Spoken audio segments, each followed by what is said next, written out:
بنائیں گے نا انشاءاللہ. اللہ تعالیٰ مجھے اور آپ کو عمل کی توفیق عطا فرمائے اور تمام حضرات کا یہاں آنا اللہ اپنی بارگاہ میں قبول اور منظور فرمائے.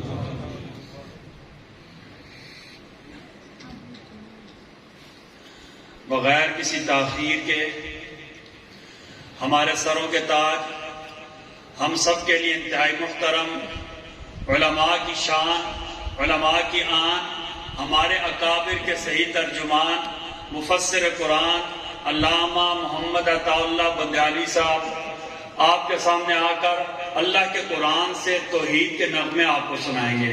حضرت مولانا عطا اللہ بندیالی صاحب.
نحمده ونصلي ونسلم على رسوله الكريم الأمين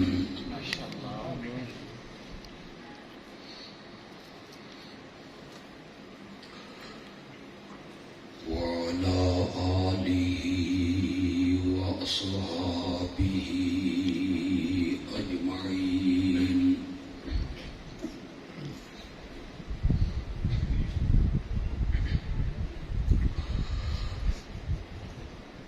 أما بعد فأعوذ بالله من الشيطان الرجيم.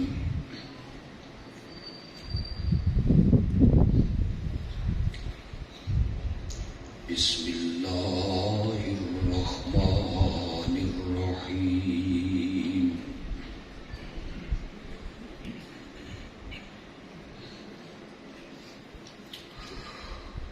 ألف لام را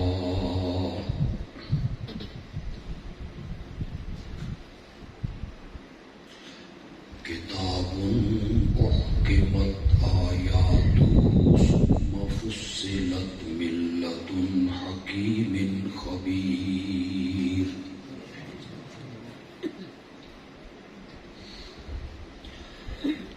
الله تعبدوا إلا الله.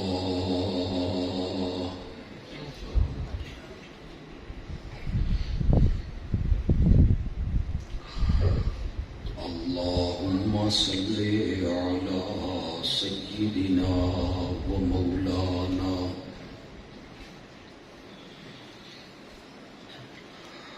محمد النبي الأمي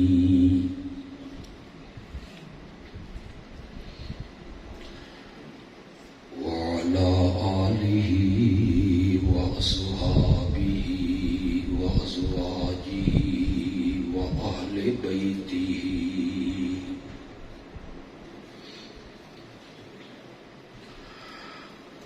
وبارك وسلم ثم صل عليه.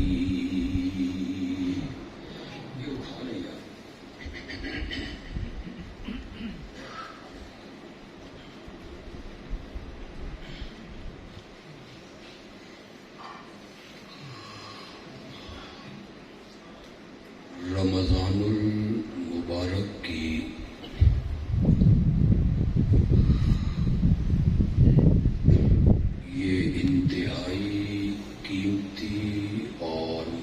مقدس راتیں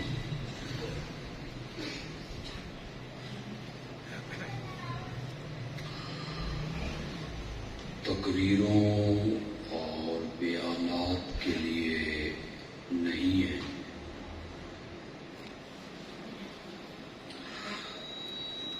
بلکہ اللہ کے حضور معافیاں مانگنے اور توبہ کرنے کی راتیں ہیں۔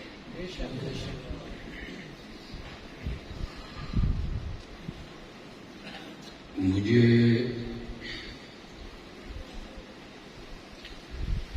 احساس ہے کہ راتیں بڑی مختصر ہیں، اس لیے آپ کا زیادہ وقت نہیں لوں گا۔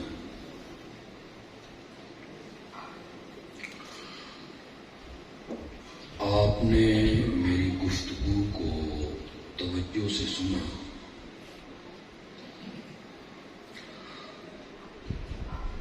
تو 26 راتوں میں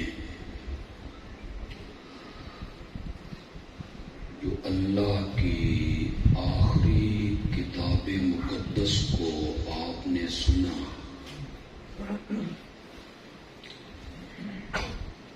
میں اس کا مختصر خلاصہ آپ کو سمجھا دوں۔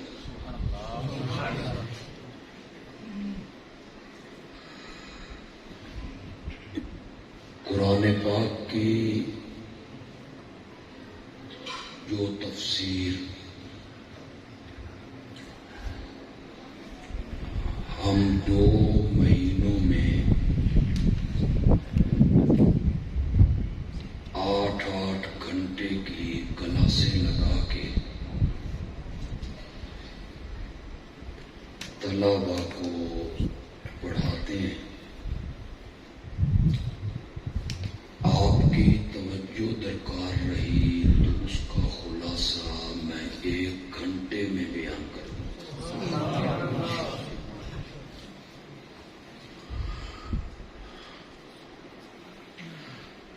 میں تعلیم یافتہ لوگوں میں کھڑا ہوں،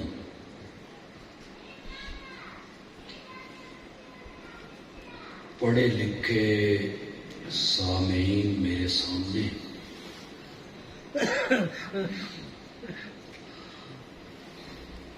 جو مصنف بھی کتاب لکھتا ہے تو کیا اس کے کتاب لکھنے کا کوئی مقصد نہیں ہوتا؟ تھوڑا سا میرے ساتھ بولیں گے، چلیں گے، میرے لیے آسانی ہو جائے گی۔ ہر مصنف جو کتاب تحریر کرتا ہے اس کی کتاب کا ایک عنوان ہوتا ہے، ایک موضوع ہوتا ہے، ایک دعویٰ ہوتا ہے، اور 1000 صفحے کی کتاب بھی کیوں نہ ہو، وہ پوری کتاب اس موضوع کو ثابت کر رہی ہوتی ہے۔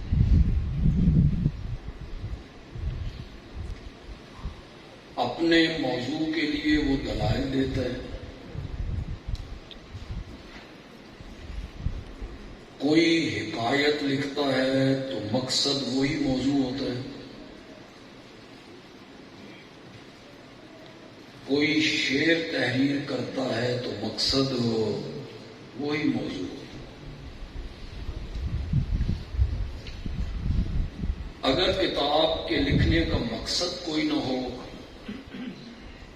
اس کا دعویٰ کوئی نہ ہو، اس کا موضوع کوئی نہ ہو، ایسی کتاب کو کوئی آدمی پڑھنے کے لیے تیار ہو نہیں۔ ہر شخص سوچتا ہے کہ اس نے یہ کتاب کیوں لکھی ہے، یہ منوانا کیا چاہتا ہے۔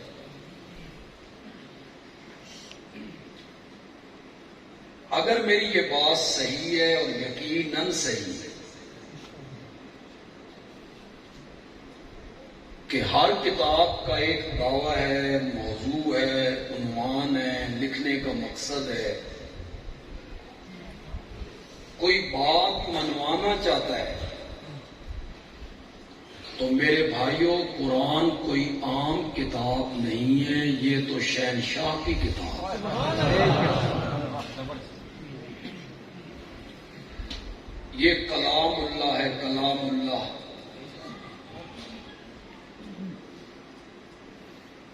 اس میں اللہ بولتا ہے۔ بعض اوق لوگ ذرا میری بات کو غور سے سنیں، اس میں کون کلام کرتا ہے؟ اور متکلم جو ہوتا ہے وہ اپنے کلام میں چھپا ہوا ہوتا ہے۔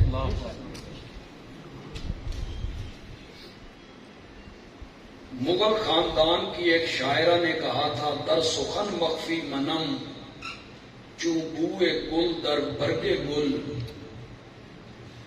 ہر کے دیدن میل دارت در سخن بیند مرا۔ اس پر مجھے پتا تھا کہ آپ میں سے کسی نے نہیں بولنا کہ سمجھ کسی نے۔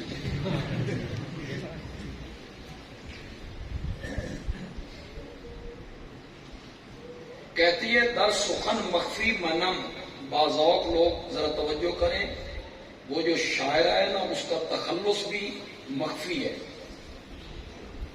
اس نے اپنے تخلص کو کیسے استعمال کیا شعر میں؟ در سخن مخفی منم جو بوئے گل در برگے گل، جس طرح پھول کی خوشبو پھول کی پتیوں میں چھپی ہوئی ہوتی ہے، میں بھی اپنے کلام میں چھپی ہوئی ہوں۔ ہر کے دیدن میل دارت در سخن بیند مرا، جو مجھے دیکھنا چاہتا ہے وہ مجھے میرے کلام میں دیکھے۔ بندیالوی کہتا ہے جو رب کو دیکھنا چاہتا ہے وہ اسے قرآن میں دیکھے۔ قرآن کس کا کلام ہے؟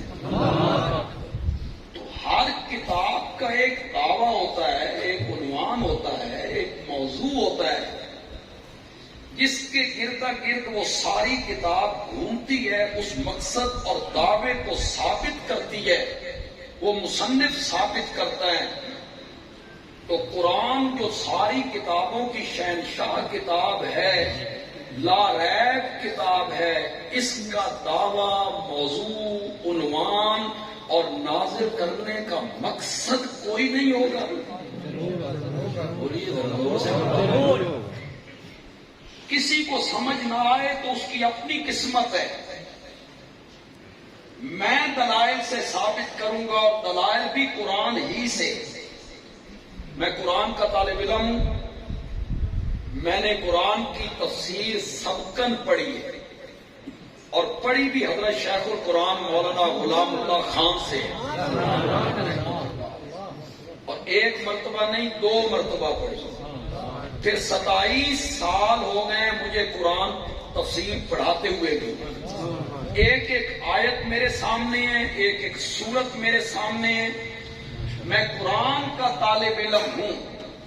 اس پورے قرآن میں اللہ ایک ہی بات منوانا چاہتے ہیں، وہی اس قرآن کا دعویٰ بھی ہے، وہی اس قرآن کا عنوان بھی ہے، وہی اس قرآن کا موضوع بھی ہے، وہی اس قرآن کے اترنے کا مقصد بھی ہے۔ سارے قرآن کا خلاصہ، نچوڑ، مغز، ارک، روح، سارے قرآن کی روح اور خلاصہ ہے لا الہ الا اللہ۔ یہی بات اللہ منوانا چاہتا ہے۔ اس دھرتی پر میرے سوا کوئی معبود ہو، میرے سوا کوئی الہ، میرے سوا کوئی عبادت کے لائق ہو۔ اس دھرتی پر عبادت ہوگی تو صرف اور صرف میری عبادت ہوگی۔ یہ سارے قرآن کا دعویٰ ہے، اور یہی قرآن کے نزول کا مقصد ہے۔ اگر آپ کے ذہن میں ہو کہ یہ بندیالوی کا خیال ہے تو جائیے گھروں میں جائیں گے، آپ سورت ہود اٹھائیں گے، 11واں پارہ ختم ہو رہا ہے، آگے 12واں پارہ شروع ہو رہا ہے۔ سورت کا نام ہے سورت ہود۔ سورت ہود کی پہلی آیت ہے۔ میں آیت بھی پڑھوں گا، ترجمہ بھی کروں گا، لیکن میرے ترجمے پر آنکھیں بند کر کے اعتبار نہیں کرنا کہ سرگودا سے آیا ہے، عالم ہے، خطیب ہے، صحیح ترجمہ کیتا ہونا سے۔ جب سے آپ نے آنکھیں بند کر کے علماء پہ اعتماد شروع کیا ہے، کام خراب ہوئے ہی تھی۔ آپ نے علماء سے دلیل کبھی نہیں پوچھی، عالم جو کہتا چلا گیا آپ اسے آنکھیں بند کر کے مانتے چلے گئے کہ یہ ممبر پہ بیٹھا ہے تو صحیح کہہ رہا ہوگا۔ میرے ترجمے پر آپ نے اعتماد نہیں کرنا، گھر میں جانا ہے، اپنی مسجد میں جانا ہے، جس عالم کا ترجمہ آپ کو ملے۔ میرا تعلق علماء دیوبند سے ہے، میں یہ نہیں کہوں گا آپ کسی دیوبندی عالم کا ترجمہ اٹھائیں، بالکل نہیں کہوں گا۔ آپ کے گھر میں بریلوی عالم کا ترجمہ ہے وہ اٹھا لیں، اہل حدیث عالم کا ترجمہ ہے وہ اٹھا لیں، دیوبندی عالم کا ترجمہ ہے وہ اٹھا لیں، یا تو وہ جو سر چڑھ کے بولے۔ آپ کے گھر میں کسی شیعہ عالم کا ترجمہ ہے اٹھا لو، شیعہ، دیوبندی، بریلوی، اہل حدیث، کسی عالم کا ترجمہ آپ کے گھر میں ہے اٹھائیے۔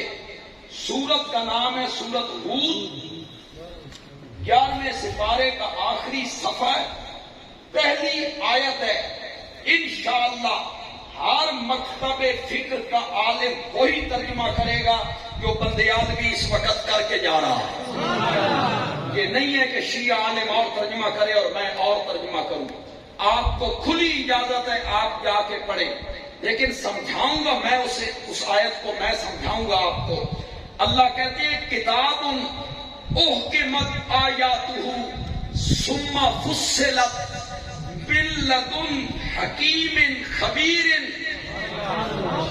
قرآن بڑی عظیم کتاب ہے، اور اللہ اس کی سمجھ دے دے تو پھر یہ تو بہت عظیم کتاب ہے۔ اسے کیا کہتے ہیں؟ کتاب احکمت آیاتہ ثم فصلت من لدن حکیم خبیر۔ اسے کہتے ہیں تمہید۔ اللہ نے کیا باندھی؟ کیوں باندھی؟ ترغیب دینے کے لیے، لوگوں کو راغب کرنے کے لیے۔ اکثر سورتوں کے شروع میں تمہید باندھتے ہیں۔ سورت بقرہ پڑھیے، ذالک الکتاب، اس کی اہمیت پتہ ہے، اس کی اہمیت پتہ ہے۔ اللہ شروع میں تمہید باندھتے ہیں، کیوں؟ لوگوں کو ترغیب دینے کے لیے۔ جس طرح خطیب کوئی اہم بات کرنا چاہے تو خطیب کہتا ہے میری گل توجہ نال سننا، میں بڑی ضروری گل کرن لگا، اے معمولی گل نہیں، خطیب کہتا ہے۔ اللہ بھی سورتوں کے شروع میں کہتے ہیں اسے معمولی کتاب نہیں سمجھنا کہ اس کان سے سنو اور اس کان سے باہر نکال دو، نہ، پہلے یہ دیکھنا ہے بھیجنے والا کون ہے۔ اللہ نے تمہید مانی، بھیجنے والا کون ہے۔ متکلم جتنا اونچا ہوتا ہے اس کے کلام میں اتنا ہی۔ آپ کو کوئی آدمی خط لکھے، شاید آج کے دور میں آپ خط پڑھیں گے، اور اگر سعودی عرب کا فرما روا آپ کو خط لکھ دے تو پھر آپ 10 دفعہ پڑھ کے لوگوں کو بھی دکھائیں گے۔ سعودی عرب کے بادشاہ من خط لکھے ہیں۔ اللہ تعالیٰ فرماتے ہیں اس قرآن کو معمولی کتاب نہیں سمجھنا، دیکھنا یہ ہے بھیجنے والا کون ہے۔ اور کبھی کبھی اللہ تمہید میں اپنے پیارے پیغمبر کو بھی ساتھ ملاتے ہیں۔ سورت ابراہیم کے شروع میں کہا کتاب انزلناہ الیک۔ اللہ کہتے ہیں پہلے یہ دیکھنا ہے بھیجنے والا کون ہے، پھر یہ دیکھنا ہے جس پہ اترا ہے وہ کون ہے۔ کتاب انزلناہ الیک، یہ جو کتاب ہے نا، علماء سارے جانتے ہیں، طلبہ بھی جانتے ہیں، علماء بھی جانتے ہیں، تو ہم میں سمجھا لیں گے۔ کتاب نون کی آواز ہے، کتاب اسے ہم کہتے ہیں نون تنوین کا. اس کی نشانی کیا ہوتی ہے؟ یہ لکھا نہیں جاتا. کتاب با پہ دو پیشیں آئیں، نون کی آواز آ گئی. رسولن لیلن، اس کو ہم کہتے ہیں نون تنوین کا. یہ کبھی کبھی قلت کا معنی دیتا ہے، چھوٹے پن کا. کبھی کبھی یہ عظمت کا معنی دیتا ہے. یہاں اس نے عظمت کا معنی دیا. صرف یہ معنی نہیں کریں گے یہ ایک کتاب ہے، نہ، کتاب یہ عظیم الشان کتاب ہے، یہ عظیم الشان کتاب ہے. احکمت آیاتہ، اس کی آیتیں بڑی محکم ہیں. محکم کا ایک معنی ہوتا ہے مضبوط، پکی، پختہ. اور محکم کا ایک معنی حضرت ابن عباس رضی اللہ تعالی عنہما نے فرمایا کہ محکم کا یہ معنی ہے کہ قرآن نے پہلی ساری کتابوں کو منسوخ کر دیا ہے. اب اس کے بعد کوئی ایسی کتاب نہیں آئے گی جو قرآن کو منسوخ کرے. اب قیامت کی صبح تک سکہ چلنا ہے تو قرآن کا ہی چلنا ہے. یہ محکم کا معنی. یا باہمی تناقض سے پاک ہے، اس کی آیتوں میں باہمی تناقض کوئی نہیں. کتاب احکمت آیاتہ، یہ عظیم الشان کتاب ہے جس کی آیتیں بڑی، زور سے بولو ذرا یار، میرے ساتھ ساتھ چلو تھوڑا سا. اس کی آیتیں بڑی محکم ہے. آگے فرمایا ثم فصلت، پھر یہ الجھی ہوئی ڈور نہیں جس کا سرا نہ لبے. یہ کوئی مہمہ نہیں جیڑا حل نہ ہوئے. اللہ نے فرمایا احکمت آیاتہ، اس کی آیتیں بڑی محکم ہیں. ثم فصلت، پھر اس کی آیتوں کو کھول کھول کے بیان کیا گیا. کیسے میں آپ کو سمجھاؤں کہ اللہ نے کیسے کھول کھول کے بیان. اللہ نے عیسائیوں سے کہا قرآن میں، عیسائی حضرت عیسیٰ کو الہ مانتے تھے، مائی مریم کو الہ مانتے تھے، معبود مانتے تھے. اللہ نے فرمایا کانا یا کلان الطعام، وہ دونوں کھانا کھایا کرتے تھے. پتہ نہیں سمجھو کہ نہیں سمجھو کہ بھی سادی جی گل اللہ نے کر چکی.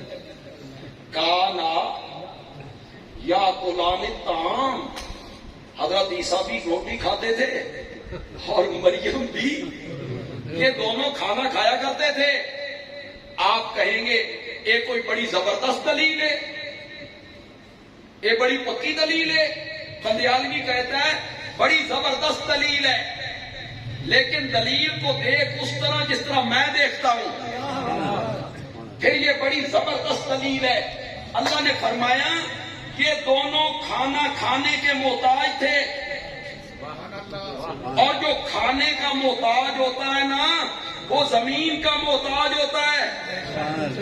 جو کھانے کا محتاج ہوتا ہے نا وہ بیج کا محتاج ہوتا ہے. جو کھانے کا محتاج ہوتا ہے نا وہ ہلوں کا محتاج ہوتا ہے. جو کھانے کا محتاج ہوتا ہے وہ بادل کا محتاج ہوتا ہے، بارش کا محتاج ہوتا ہے، درانتی کا محتاج ہوتا ہے، بوری کا محتاج ہوتا ہے، چکی کا محتاج ہوتا ہے، پرات کا محتاج ہوتا ہے، توے کا محتاج ہوتا ہے، چولہے کا محتاج ہوتا ہے، لکڑی کا محتاج ہوتا ہے، آگ کا محتاج ہوتا ہے. جیڑا ایڈا محتاج ہوئے وہ معبود بنن دے لائق نہیں ہوتا. نہیں ہوتا. معبود وہ ہوتا ہے جو سب کو کھلاتا ہے. کتنی سادہ سی اللہ نے دی.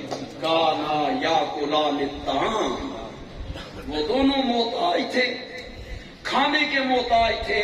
اور جو محتاج ہوتا ہے وہ عبادت کے لائق نہیں ہوتا. اس کی آیتیں بڑی کھلی کھلی کھول کھول کے ہم نے اس کو بیان کی ہے. اجازت ہو تو ایک جگہ اور پڑھ لوں. آپ جو ہمارے توحیدی اور موبائل ساتھی ہیں ان کے توحید والے گلشن کو میں ایسا پانی دے دوں گا 1 سال تک ان کا توحید والا باغ بھرا رہے گا انشاءاللہ۔ اور اللہ کرے جو دوسرے ہمارے بھائی آئے ہیں جن کے عقیدے نظریات ٹھیک نہیں ہیں، اوروں کو بھی پکارتے رہتے ہیں، اللہ کرے ان کو بھی ہدایت دے۔ دشمنی تو ہے نہیں ہماری، عداوت تو ہے نہیں، سب ہمارے بھائی ہیں، اللہ سب کو صراط مستقیم۔ اللہ نے سورت حج کے آخری رکوع میں 17واں پارہ سورت حج اور آخری رکوع کے شروع میں اللہ نے کہا یا ایھا الناس، اور پوری کائنات کے لوگوں، میں ایک مثال بیان کرنے لگا ہوں، اسے صرف ان کانوں سے نہیں سننا، فاستمعوا لها، اسے ان کانوں سے بھی سننا۔ استماع کسے کہتے ہیں؟ غور سے سنو، غور سے، توجہ سے سنو۔ مولا بیان کر مثال، اللہ نے فرمایا میرے سوا جن کو تم پکارتے ہو نا، حاجات میں، مشکلات میں، تکلیفوں میں، دکھوں میں، بیماریوں میں، اولاد لینے کے لیے، رہائیاں لینے کے لیے، شفائیں حاصل کرنے کے لیے، کھوٹی قسمتیں کھڑی کروانے کے لیے، لجے پالنے کے لیے جن کو تم پکارتے ہو نا، لن یخلقوا ذبابا، وہ ایک مکھی بھی پیدا نہیں کر سکتی۔ یہاں میں کھڑا ہوں، جو یہاں کے خطیب چلے گئے اللہ کے پاس، اللہ ان کی مغفرت فرمائے۔ وہ حضرت شیخ القرآن کے شاگرد تھے، حضرت شیخ القرآن ہی نے انہیں بھیجا تھا، میں بھی ان کا شاگرد ہوں۔ حضرت شیخ القرآن جب فجر میں آتے توحید بیان کرتے ہوئے اور اس طرح کی آیتیں پڑھتے تو کہتے واہ مولا تو بھی مشرکاں دے پلے کھ نہیں چھڈا۔ یہ کہتا ہے مجھے جو کچھ دے رکھا ہے میرے حضرت صاحب کی نظر کرم ہے، میری جھولی بھر دو، یہ جھولیاں بھروا رہا ہے اسے، اس کو کیا ہو گیا؟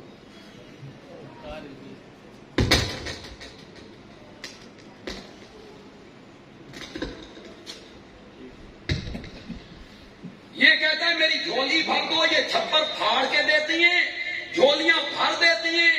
اللہ نے فرمایا وہ سارے مل کر زور لگائیں نا، ایک مکھی بھی پیدا نہیں کر سکتے۔ مولا بڑی ہو گئی، بڑی دلیل ہے، مولا بڑی دلیل ہے۔ اللہ نے فرمایا حالیں کتنے، ابھی تو میں نے بات کو آگے چلا، مولا اس تو بات کی آنکھ نہیں کہ وہ ایک مکھی بھی پیدا۔ اللہ نے فرمایا بھائی یسلبہم الذباب شیئا لا یستنقذوہ منہ، مکھی کا بنانا تو بڑی دور کی بات ہے، مکھی بنانی پڑے گی، اس کے کان بنانے پڑیں گے، اس میں قوت سماعت دینی پڑے گی، آنکھیں بنانی پڑیں گی، قوت بصارت دینی پڑے گی، اس کے پھیپھڑے بنانے پڑیں گے، معدہ بنانا پڑے گا۔ جتنے اعضاء اللہ ہاتھی میں فٹ کرتا ہے اتنے ہی اعضاء اللہ چمٹی میں بھی فٹ کرتا ہے۔ مکھی کا بنانا یہ بڑی دور کی بات ہے، مکھی بنانی پڑے گی، اعضاء بنانے پڑیں گے، روح پھونکنی پڑے گی، بڑی مشکل بات ہے۔ اگر مکھی تمہارے مشکل کشاؤں سے کوئی چیز اٹھا کے لے جائے، لا یستنقذوہ منہ، وہ مکھی سے اپنی چیز واپس بھی نہیں لے سکتے۔ اس کو کہتے ہیں ثم فصلت، پھر اس کی آیتیں کھول کھول کے لے آئی۔ وہ تو کوئی سمجھ بھی آئی کہ کوئی نہیں آئی؟ میں تو سر کون سا، میں نے تو معنی ہی غلط کیا یار، میں نے تو معنی صحیح نہیں کیا، میں نے جان پوری کے معنی صحیح نہیں کیا، تمہارا میں امتحان لینا چاہتا تھا۔ یسلب سلب کرنا، لینا نہیں، سلب کرنا، چھین لینا، ساڈی میاں دی بولی چاہتے کھس لیمنا، لاہور دی بولی چاہتے کھو لیمنا، یسلو، یسلو کسے کہتے ہیں؟ کوئی چپ کر جاؤ. سلب کرنا کس کو کہتے ہو؟ سلب کس کو کہتے ہو؟ چھین لینا. مکھی ان سے کوئی چیز چھین کے لے جائے. پہلے میں نے کہا تھا نا سال کا بھی سال آپ کے باغ کے لیے پانی دے کے جا رہا ہوں. آپ جو میں بات کرنے لگا ہوں نا، جو مواحد لوگ ہیں نا، کتنے سالوں تک ان کا باغ سیراب رہے انشاءاللہ. چھین کے لے جائے، چھین کے. یہ میرا رومال ہے، میرا رومال ہے. مولانا لینا چاہتے، لینا چاہتے، میری مرضی میں دوں یا نہ دوں، یہ ہے لینا. مولانا چھیننا چاہتے ہیں. کیا میں نہ، انہوں نے اپنی طرف زور لگایا، میں نے اپنی طرف زور لگایا، پھر میرے ہاتھوں کی گرفت ڈھیلی پڑ گئی، میں نے دانتوں میں پکڑ لیا. یہ طاقتور تھے، چھین کے لے گئے. کہوٹے والوں کو تو سمجھ آ جانی چاہیے. یہ طاقتور تھے، چھین کے لے گئے. جیڑا کھس لے بھی نا وہ طاقتور ہوں گئی، جس سے چھینی جائے وہ کمزور ہوتا ہے. اللہ نے فرمایا تیرے مشکل کشا ایڈے کمزور نہیں، مکھیاں بھی انہاں کو شیاں کھس کے لے جاندے. یسلبہ الذباب شیئا لا یستنقذوہ منہ ضعف الطالب والمطلوب. ضعف کا معنی ہے طاقت والا. کہوٹے والے بڑے پیچھے ہو یار. ضعیف کبھی نہیں سنیا؟ ضعیف، ضعیف کا معنی طاقتور. ضعف، واہ میرے مولا. ضعف کمزور ہے. الطالب مانگنے والا بھی، والمطلوب جس سے مانگا گیا وہ بھی کمزور، مانگنے والا بھی کمزور. مولا منگن آلہ مل آنر ہے، منگن آلہ کروڑ پتی ہے، منگن آلے دی 50 مربع زمین ہے، ایک یہ کمزور ہے. مفسرین نے لکھا ضعف الطالب فی العقل. یہ کس سے کمزور ہے؟ والمطلوب فی القدرت. مطلوب قدرت میں کمزور ہے، مانگنے والا عقل میں. یہ عقل میں کتنا کمزور ہے، کس کو چھوڑ کے کس سے مانگے.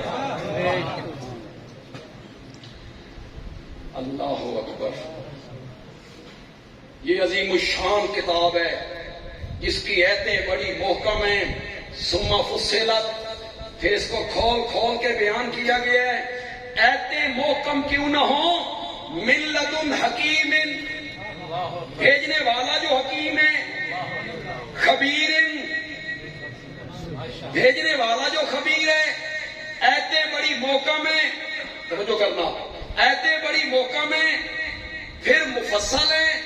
بھیجنے والا حکیم ہے، پھر وہ خبیر ہے. کتاب بڑی عظیم الشان ہے. مولا ایڈی لمبی تمہید بننی ہے، آخنا کی چاہنا. مولا اس کتاب میں منوانا کیا چاہتا ہے؟ اتنی لمبی تمہید باندھی. اللہ نے فرمایا اللہ تعبدوا الا اللہ. منوانا یہ چاہتا ہوں کہ اس دھرتی پر میرے سوا کسی کی عبادت نہیں ہے. تو پھر قرآن کے نزول کا مقصد کیا ہوا؟ ایاک نعبد. قرآن کے نزول کا مقصد کیا ہوا؟ لا الہ، اللہ کے سوا کوئی عبادت کے لائق نہیں، اللہ کے سوا کوئی سجدے کے لائق نہیں، اللہ کے سوا کوئی غائبانہ پکارے سننے والا نہیں. یہ ہے قرآن کے نزول کا مقصد. اسی کو قرآن بیان کر رہا ہے جگہ جگہ. دیکھو میں قرآن کا طالب علم ہوں. 114 صورتیں ہیں قرآن کی. کتنی؟ کیوں بھائی؟ کیا قرآن میں انبیاء کی رسالت کا ذکر کوئی؟ زور سے بولو یار. نہیں ہے؟ میرے پیارے پیغمبر کی ختم نبوت کا ذکر کوئی؟ میرے آقا کی عظمتوں کا ذکر کوئی نہیں؟ بولتے چلے جاؤ. جھوٹ نہ بولو، ذکر کون نہیں؟ زنا نہ کرو، غیبت نہ کرو، بہتان نہ باندھو، کسی کے نام نہ بگاڑو، جھوٹی گواہیاں نہ دو، ماں باپ کے ساتھ اچھا سلوک کرو، پڑوسیوں کے ساتھ، یتیموں کے ساتھ، مسکینوں کے ساتھ اچھا سلوک کرو. ہے قرآن میں ذکر؟ جہنم کا ذکر، جنت کا ذکر، جنت کی بہاریں، جہنم کی آگ، فی ملا پانی، یہ سارے تذکرے. ایک بات تو یار میں بھول گیا، صحابہ کی عظمت. شان صحابہ زندہ باد، شان صحابہ زندہ باد، تاج و تخت ختم نبوت زندہ باد، تاج و تخت ختم نبوت زندہ باد. نعرے تو تھوڑا پرہیز کرو. ہاں ٹھیک ہے، تقریر کر لیں گے. یہ نعرے محاذوں سے چلے گئے. نعرے اور دوسری پارٹی مارنی. دیکھیں میں بڑا کم علم آدمی، بڑا کم فہم آدمی، بڑا نالائق آدمی. میں نے عظمت صحابہ پر ایک کتاب لکھی، اس کا عنوان میں نے رکھا عظمت اصحاب رسول قرآن کے آئینے میں. صرف قرآن سے. قرآن کیا کہتا ہے؟ میرے ذہن میں تھا کہ میں 100 آیتیں اس پر پیش کروں،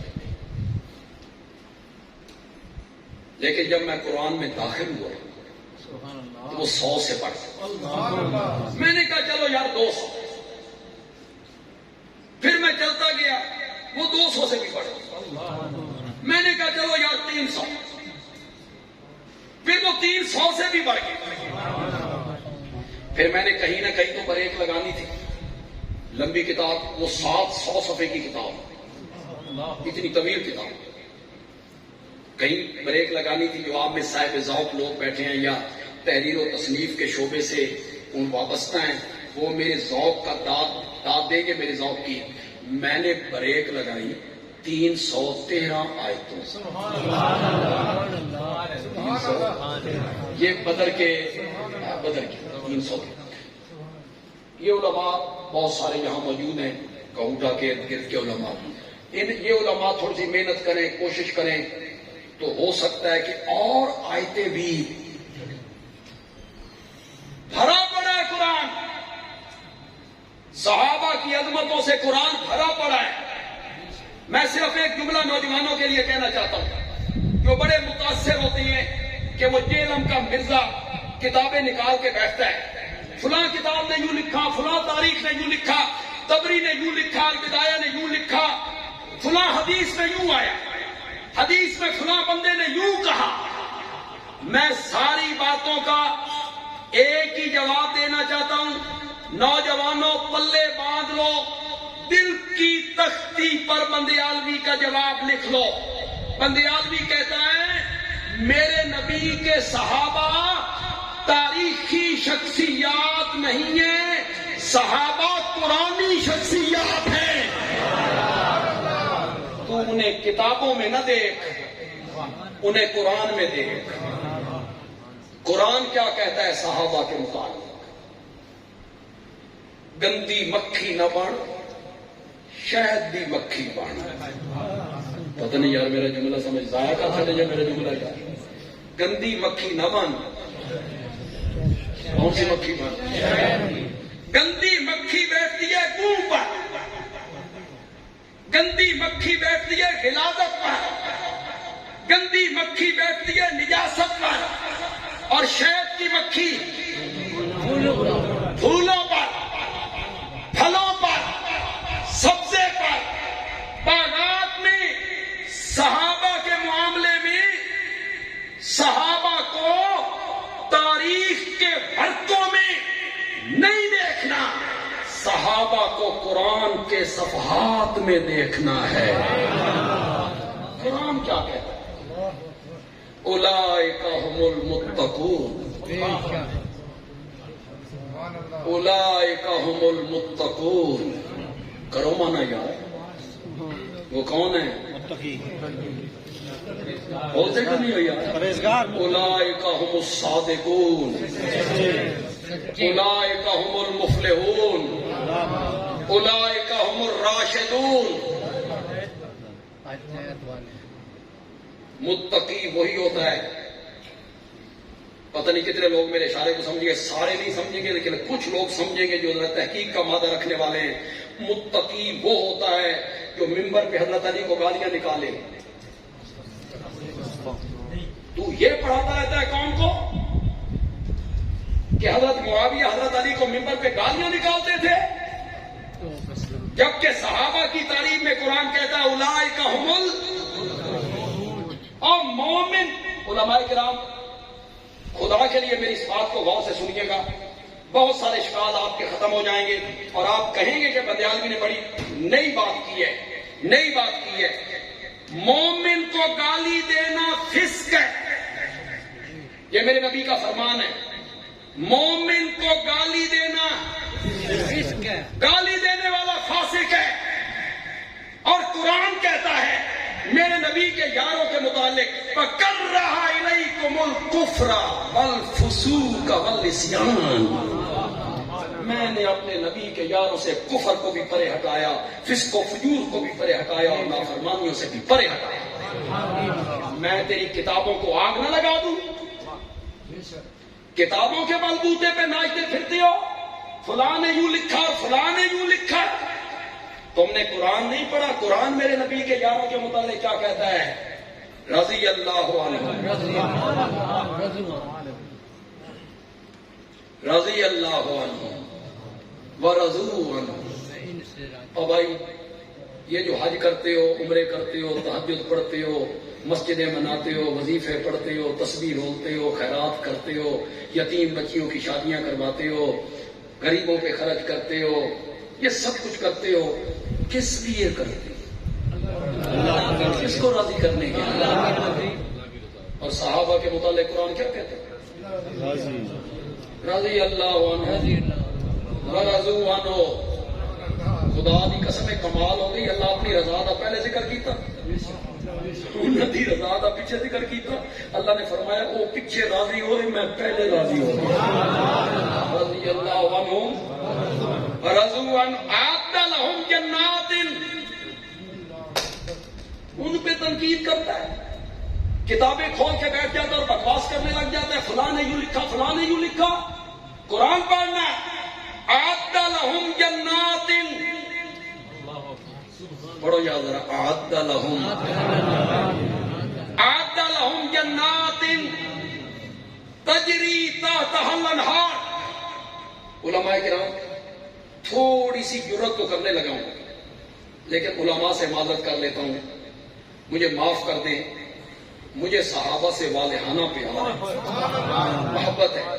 صحابہ میرے محسن ہیں، مجھے توحید پہنچی صحابہ کے ذریعے، مجھے ختم نبوت پہنچی صحابہ کے ذریعے، مجھے دین پہنچا صحابہ کے ذریعے، مجھے قرآن پہنچا صحابہ کے ذریعے، مجھے نبی کے فرمان پہنچے صحابہ کے ذریعے۔ صحابہ میرے محسن ہیں، ان کی محبت میں ڈوب کے بندیالوی معنی کرنے کی جرت کر رہا ہے۔ اعد لهم جنات تجری تحتها الانہار، میرا سونا پیغمبر اساں تا جنت سجائی تیرے یاراں واسطے ہے۔ شان صحابہ، شان صحابہ، شان صحابہ، تاجدار ختم نبوت، تاجدار ختم نبوت۔ یار تو اس موضوع سے ذرا واپس آ جاؤ، یہ میرا بڑا من پسند موضوع۔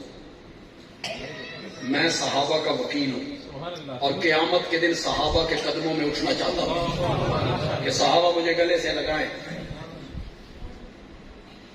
ذرا پیچھے ہٹائیے، پھر کبھی آیا اور یہ موضوع ہوا تو اس پر سیر حاصل بحث کر لیں گے، گفتگو کر لیں گے انشاءاللہ۔ اس میں کوئی صحابہ کا تذکرہ بھی قرآن میں یہ میں بیان کر رہا ہوں. انبیاء کا تذکرہ بھی، نبی پاک کی عظمت کا تذکرہ ہے، ختم نبوت کا تذکرہ ہے، شہیدوں کا تذکرہ ہے، اولیاء اللہ کا تذکرہ ہے، علماء کا تذکرہ ہے، معاملات ہیں، اخلاق ہیں، معاشرت ہے، معیشت ہے. سود نہ کھاؤ ہے نا؟ اتنے چپ کر جاؤ گے. یہ قرآن میں ہے. سود نہ کھاؤ، دوسروں کے مال حرام طریقے سے نہ کھاؤ، یتیموں کا مال نہ کھاؤ، نہ کھاؤ. میں کتنے موضوع گن سکتا ہوں، میں تو صرف ایک بات کرنے کے لیے میں نے سارے موضوع گنے ہیں. آپ کو اس دعوے اور موضوع کی اہمیت بتانے کے لیے 114 صورتوں میں یہ سارے مضمون رب نے بیان کیے. آپ سن کر حیران ہو جائیں گے کہ 114 صورتوں میں سے 80 صورتیں اللہ نے مسئلہ توحید کے لیے وقف کر دیا. 80 صورتوں میں ایک ہی نعرہ لگ رہا ہے، لا الہ الا اللہ. عبادت میری ہو، میری ہی ہو، میرے سوا کسی کی عبادت نہیں ہو. اسی کے لیے دلائل ہیں، اسی کے لیے بھرا پڑا ہے قرآن. میں ہی الہ ہوں، میں ہی معبود ہوں، میں ہی مسجود ہوں، میں ہی عالم الغیب ہوں، میں ہی مختار کل ہوں، میں ہی متصرف فی الامور ہوں، میں ہی نفع نقصان کا مالک ہوں، میرے ہی سجدے ہوں گے، میرے سوا غائبانہ پکاروں کو سننے والا کوئی نہیں. یہ الہ کا میں نے معنی کیا ہے، میں معنی کر رہا ہوں الہ کا. اگر کسی کو شک ہو تقریر کے بعد مجھے ملے، میں اس پر قرآن کی آیتوں کی بارش برسا کہ قرآن نے الہ کا یہ معنی نہیں کیا. کسی کو شک ہو سورت آل عمران کی پہلی آیتیں پڑھے جائے، سورت طٰہٰ کی آیتیں پڑھے جائے. الہ کی کیا صفتیں ذکر کی گئی ہیں قرآن میں؟ سورت آل عمران کی ابتدائی آیتیں، سورت طٰہٰ کی ابتدائی آیتیں، سورت قصص کی ابتدائی آیتیں، 20ویں پارے کی ابتدائی آیتیں. کتنے باذوق لوگ، میرا اپنا مجمع ہوتا تو میری اس بات پہ اشک کر اٹھتا. کتنے باذوق لوگ بندے آدمی کی بات کو سمجھ پائیں گے. یہ تو حدود کو بھی پتا تھا. جاؤ سورت نام اٹھاؤ، حدود کو بھی پتا تھا. الہ وہ ہوتا ہے جو عالم الغیب ہو، الہ وہ ہوتا ہے جو مختار کل ہے. حدود کو بھی پتا. سلیمان کے دربار میں اس نے تقریر کی. تمہیں کیا پتا ہے مسئلہ توحید کی اہمیت کا؟ او لوگو، تم کیا جانو کہ اللہ کو یہ مسئلہ کتنا پیارا ہے. سلیمان نے تو صرف یہی پوچھا تھا کہاں گئے تھے بھائی، بغیر اجازت لیے کہاں گئے تھے؟ تو میرا ملازم ہے، سرکاری ملازم ہے، بغیر دس سے ٹر گیا، پاکستان کی حکومت سمجھیے کہاں گیا تھا؟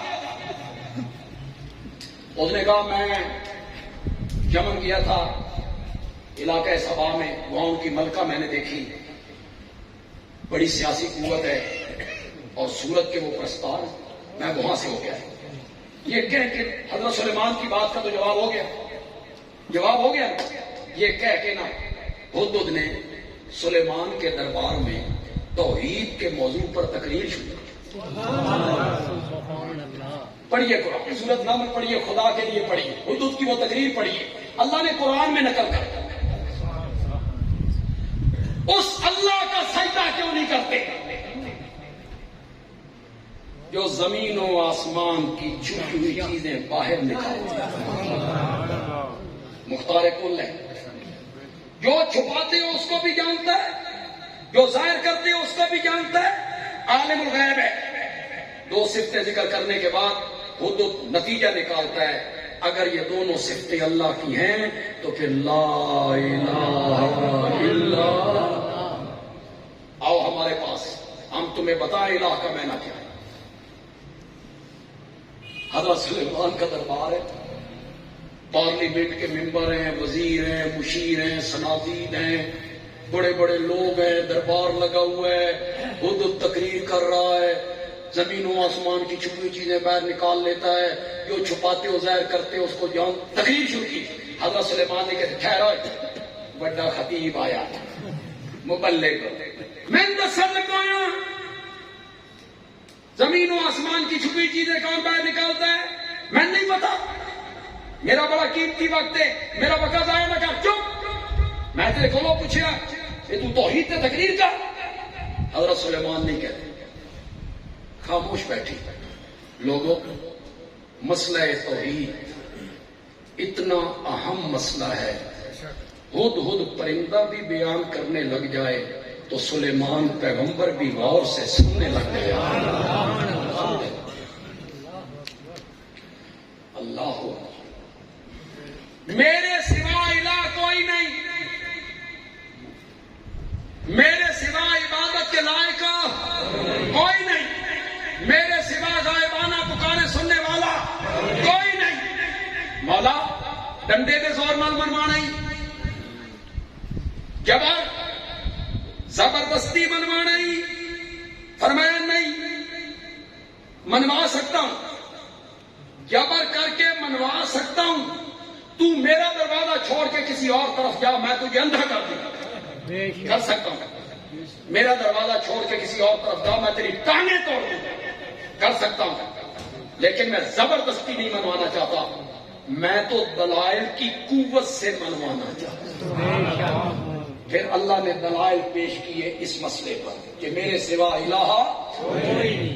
مولا دلائل سمجھیں گے علماء، تعلیم یافتہ لوگ، جٹ، ذمہ دار، جاہل، قرآن و حدیث سے ناواقف، وہ کیسے سمجھیں گے؟ اللہ نے فرمایا میں کوئی علمی دلیلیں دینی ہیں، میں نے تو عقلی دلیلیں دینی۔ کون سی دلیلیں دینی؟ اب جتنے لوگ یہاں بیٹھے ہو، میں آپ کے متعلق اچھا گمان رکھتا ہوں، میں ان خطیبوں میں ہوں جو سامعین کے متعلق اچھا گمان رکھتا، اچھا، ورنہ تو عام خطیب کہتے ہیں میں تمہیں سارے جہنم میں جانا، کہ تیار ہو جاؤ جہنم واسطے۔ نہیں، میں اچھا گمان رکھنے والا خطیب ہوں۔ میرا گمان یہ ہے کہ آپ میں سے اکثر لوگ ناظرہ قرآن پڑھ سکتے ہوں گے اور پڑھتے بھی ہوں گے، اور بے شک نہ میں جنگا گمان کی تو کو چپ کر گیا۔ پڑھتے ہیں نا ناظرہ، بچے ہمارے پڑھتے ہیں، ہماری بیٹیاں بہنیں گھروں میں پڑھتی۔ رمضان المبارک میں تو بہار آئی ہوتی، کوئی برامدے میں بیٹھا ہے، کوئی سین میں بیٹھا ہے، کوئی کمرے میں بیٹھا ہے، ہر طرف سے قرآن کی آوازیں آتی ہیں۔ کہتے ہیں جب ہندو اور ہم اکٹھے رہتے تھے، پاکستان نہیں بنا تھا، تو کوئی بندہ اجنبی آیا کرتا تھا نا، محلے سے گزرتا تھا، تو اسے کیسے پہچان ہوتی تھی کہ یہ مسلمان کا گھر ہے، یہ ہندو کا گھر ہے، کہ مسلمان کے گھروں سے قرآن کی تلاوت کی آوازیں آ رہی ہیں، جس سے پہچان ہوتی تھی کہ یہ گھر کن کا ہے، مسلمان۔ آپ ناظر قرآن پڑھتے ہیں دیکھ کے، اب صبح آپ پھر پڑھیں گے انشاءاللہ، ابھی آپ بھی پڑھیں گے، صبح پڑھیں گے، کل زور کے بعد پڑھیں گے، کل 27 کی رات ہے، کل بھی آپ پڑھیں گے۔ جب آپ قرآن پڑھتے ہیں اس میں آپ ایک لفظ پڑھتے ہیں الارض، پڑھتے ہو بار بار الارض، کیا معنی؟ زمین۔ پھر آپ جب قرآن پڑھتے ہیں اس میں آپ ایک لفظ پڑھتے ہیں السماوات، کیا معنی؟ آسمان۔ پھر قرآن میں آپ جگہ جگہ پڑھتے ہیں اللیل، النہار، بولتے جاؤ، الشمس، القمر، الکواکب، الغمام، ذرا اوکھا، بادل، بادل، الغمام، بادل، البر، خشکی، خشکی، البحر، سمندر، البرق، البرق، بجلی، پڑھتے ہو؟ زمین، آسمان، سورج، چاند، ستارے، الجبال، پہاڑ، بادل، بارش، رات، دن، خشکی، سمندر، یہ اللہ تمہیں کہانیاں سناتا ہے. قرآن میں اللہ تمہیں کہانیاں سنا رہا ہے. زمین، آسمان، پہاڑ، بادل، کہانیاں سنا رہا اللہ آپ کو. یہ سب اس کی الوہیت کے دلائل ہیں. اللہ کہنا چاہتی ہیں میں ہی الہ ہوں، میں ہی الہ ہوں. اور اس کی دلیل یہ ہے چلتے ہوئے پانی پر زمین کو میں نے ٹکایا ہے. دلیل بغیر ستونوں کے اتنی بڑی چھت میں نے کہا. تھوڑی کیڑی ساری مسیح 3 فٹ ہونی ہے، 35 فٹ ہونی ہے، 12 ستون. میری جو جس مسجد میں جمعہ پڑھاتا ہوں وہ 15 صفوں کی مسجد ہے، 62 فٹ. میں نے ٹھیکیدار کو کہا یار وچ ستون نہ ایک کو چھت پا دے. اس نے کہا مولانا 2 ستون تے دینے پینے. میں نے کہا پھر اللہ ہی ہے نا. اتنی بڑی چھت بغیر ستونوں کے میں نے قائم کی. یہ میری الوہیت کی دلیل ہے. زمین پانی پہ جب ہم نے ٹکائی نا تو زمین ڈولنے لگی. ہم نے اس پر پہاڑوں کی میخیں ٹھونک دی. یہ میری الوہیت کی دلیل ہے. سورج کا نظام دیکھ. کبھی اوپر سے آواز آئی ہو آج سورج 5 منٹ لیٹ نکلے گا، اس کی اوور ہالنگ ہونی ہے، گریس شریس دینی ہے. کبھی سنے ہوئے تم نہیں وقت پہ نہ نکلا ہو، چاند نہ نکلا ہو، ستارے اپنی جگہ پہ نمودار نہ آئے ہوں. بارش کو برسانے والے ہم ہیں. یہ اللہ دلیلیں دے رہا ہے. اللہ دلیلیں دے رہا ہے. پھر اس پانی کے ذریعے زمین سے اناج کو اگانے والے ہم ہیں.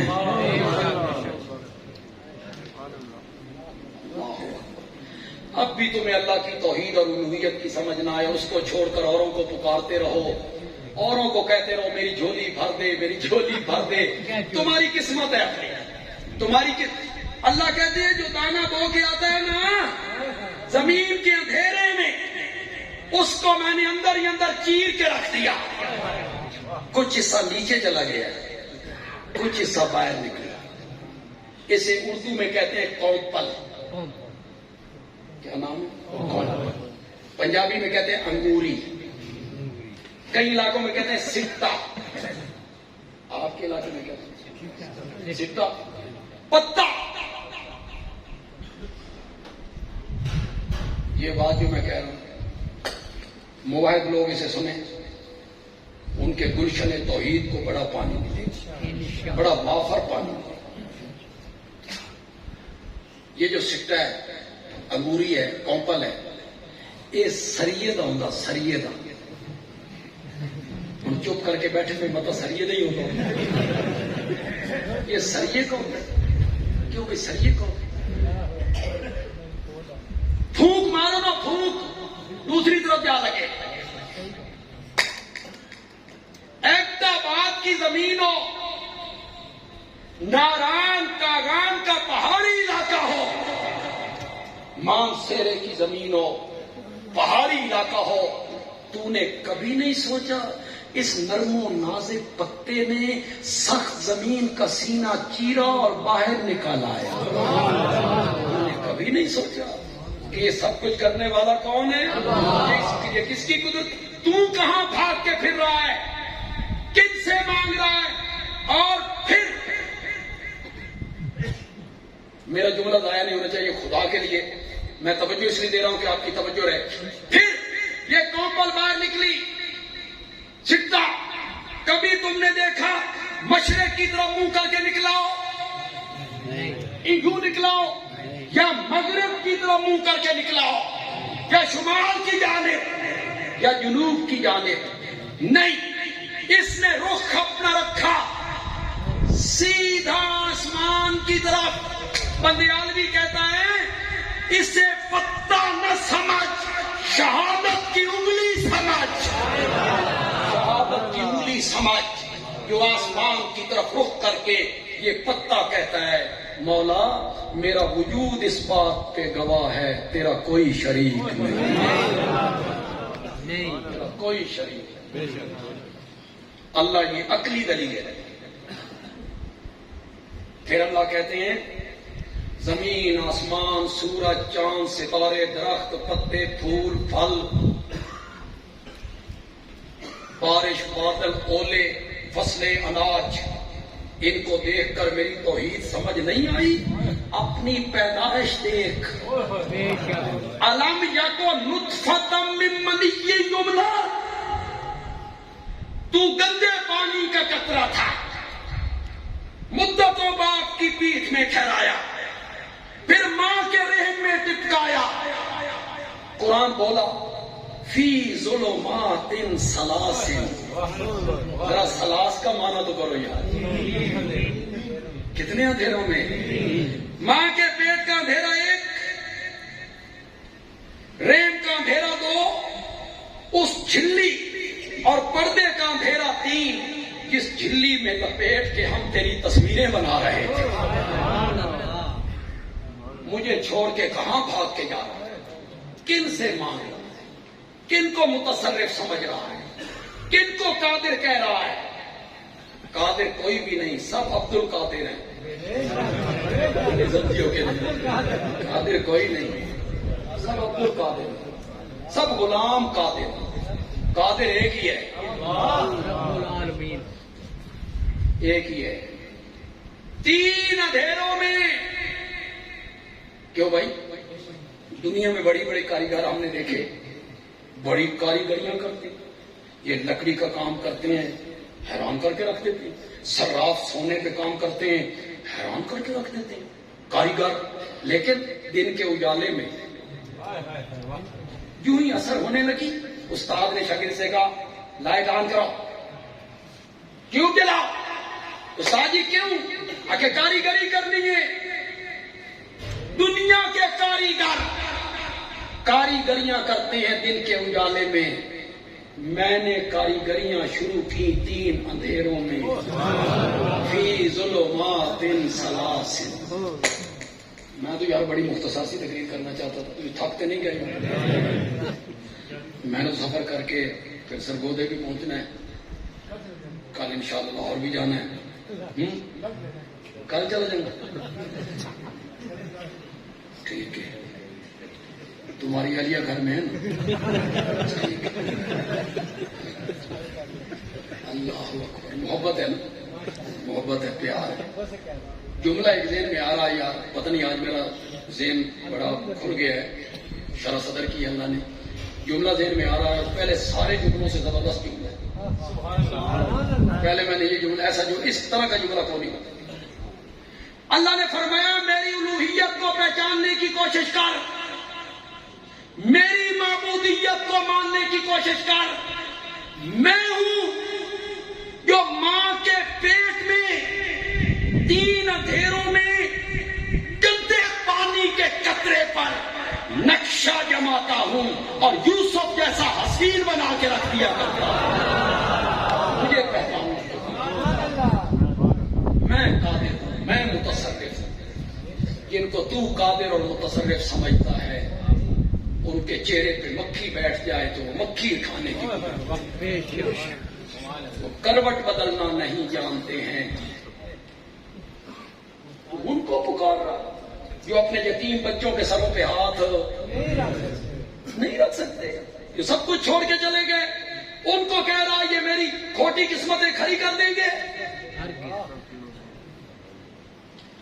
کیسے لوگ نعرے لگاتے ہیں اور آپ لا علمی میں پڑھتے جاتے ہیں، بری امام بری، بری بری امام بری، میری کھوٹی قسمت۔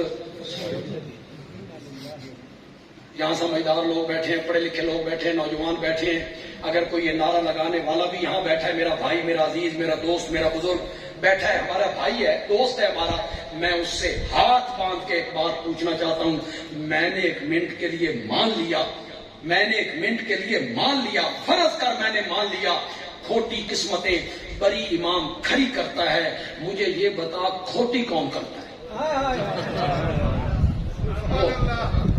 بول ذرا، بولتے کیوں نہیں؟ کھوٹی کون کرتا ہے؟ کھوٹی اللہ کرتا ہے۔ اللہ سا ما یحکمون، اللہ قرآن میں کہتے ہیں کتنے برے فیصلے کرتے ہیں۔ چنگیاں شیاں دیا نسبت اپنے مشکل کشا مال تے بھیڑی شاید نسبت میرے آؤ۔ اگر کھوٹی اللہ کرتا ہے تو پھر کھری بھی جس پر موت آ جائے، جو موت کا جام پی لے، وہ کھوٹی قسمتیں کھڑی کرنے والا نہیں ہوتا۔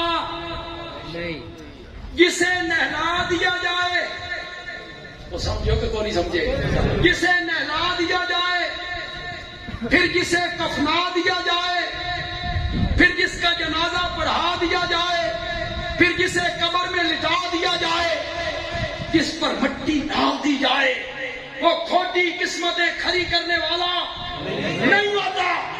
کھوٹی قسمتیں کھڑی کرنے والا وہ ہوتا ہے جو بلال کو حبشے سے اٹھاتا ہے، پھر منڈیوں میں بکواتا ہے، پھر بکوا کے مکے میں پہنچاتا ہے، اور پھر بلال کو آمنہ کے لال کے قدموں میں لے کے آتا ہے، اور جب بلال میرے نبی کے قدموں میں آتا ہے اس کی آہٹ کو جنت میں پہنچا کے رکھ دیتا ہے۔ کھوٹی قسمتیں کھڑی کرنے والا وہ ہوتا ہے۔ اس پر موت آ جائے، اس نے کھوٹی قسمتیں کیا کھڑی کرنی؟ جو بچوں کو یتیم چھوڑ جائے، اس نے کھوٹی قسمتیں کیا کھڑی کرنی؟ اللہ دلائل دیتی ہے، اور پھر اللہ کہتی ہے یار وقت ہی ہوا 12:30 میں نے شروع کب کیا تھا؟ 11:15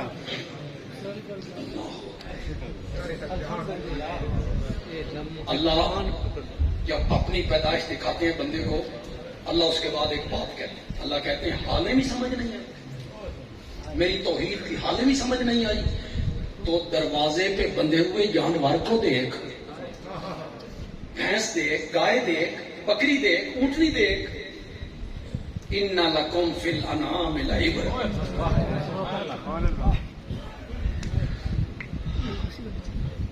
کبھی میں نے تیرے سامنے فرشتوں کو جھکایا تھا، آج تیرے سمجھان واسطے من ڈنگراں دیا مثالاں دینیاں پہ۔ چوپائے کو دیکھ دروازے پہ، تو نے چارہ ڈالا، اس کے معدے میں پہنچا، ہم نے اصل غذا کو گوبر سے الگ کیا، اصل غذا جگر میں آئی، ہم نے مشینری لگائی، کچھ کا دودھ بنایا، تھنوں کو سپلائی کر دیا، کچھ کا خون بنایا، دل کو سپلائی کر دیا۔ جب غذا معدے میں تھی ہم نے گوبر سے الگ کر لی، جب جگر میں تھی ہم نے خون سے الگ کر لی، گوبر کا رنگ گدلا، پھر وہ بدبودار، خون کا رنگ سرخ، پھر وہ پلید، من بین فرسن ودمن، ایک طرف گوبر پلید تھا، ایک طرف خون پلید تھا، دو پلیتیوں کے درمیان میں سے ہم نے تیرے برتن میں ڈالا لبنان خالصا، لبنان، بولو تو صحیح یار، بولو تو صحیح، لبنان۔ یہ مشینیاں لگانے والا کون ہے؟ یہ گوبر سے الگ کرنے والا کون ہے؟ یہ خون سے الگ کرنے والا کون ہے؟ تو لاکھوں چھاننیوں میں چھانتا رہتا، اتنا صاف دودھ تجھے نہیں مل سکتا تھا، جب دودھ تیرے برتن میں آیا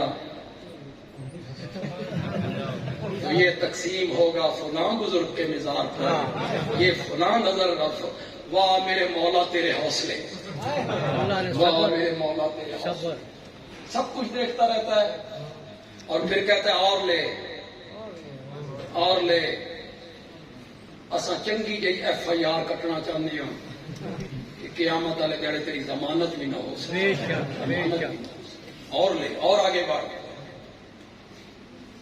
یہ سب عقلی دلائل، یہ سب کیا ہے؟